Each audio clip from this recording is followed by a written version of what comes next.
নেতৃবৃন্দ এবং আমাদের আহ্বানে যারা সাড়া দিয়েছেন সকলকে আমি শুভেচ্ছা ও স্বাগতম জানাচ্ছি। আসসালামু আলাইকুম।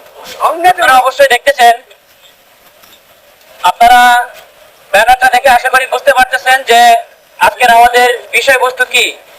ব্যানারে যে 3 শীর্ষ সন্ত্রাসীর ছবি দেওয়া হয়েছে, এরা কৃষ্ণনগর ইউনিয়নের মানুষ। এদের কারণে, এদের আতঙ্কে, এদের ত্রাসে এলাকায় মানুষ রাতে ঠিকমতো ঘুমাতে পারে না।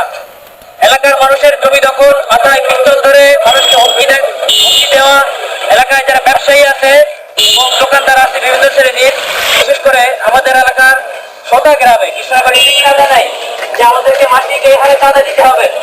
কেউ যদি এই তাদের কথায় তারা যদি দিতে না চায়, রাজি না হয়, তারা পিস্তল বের করে, অস্ত্র বের করে, হুমকি দিতে থাকে যে টাকা না দিলে এই করবে, সেই করবে, জানে মেরে ফেলবে। এমপি মহাদিস রবিউল বাশার সাহেবের সাথে আমরা কথা বলেছিলাম। তো তিনি গতকাল বাসায় এসেছেন, সংসদ অধিবেশন শেষ করে তিনি গতকাল বাসায় এসেছেন।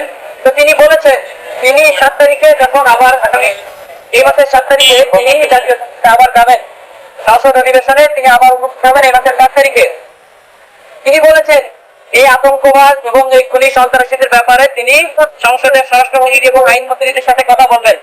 আমরা তার এই আশায় আশ্বস্ত হয়ে আমরা অপেক্ষায় রইলাম। ইনশাআল্লাহ আমাদের এমপি মহোদয় আমাদেরকে যেভাবে আশ্বস্ত করেছেন, ইনশাআল্লাহ আমরা আশানুরূপ বিচার চেয়েছি। ইনশাআল্লাহ এমপি মহোদয়ের মাধ্যমে আমরা স্বরাষ্ট্রমন্ত্রী এবং আইনমন্ত্রী এবং সবাই যেন ব্যাপারে, এদের ব্যাপারে বিশেষ গুরুত্ব রাখবেন। 7 তারিখ আমাদেরকে ব্যাপারে ভালো কোনো রেজাল্ট আমাদেরকে জানাবেন ইনশাআল্লাহ।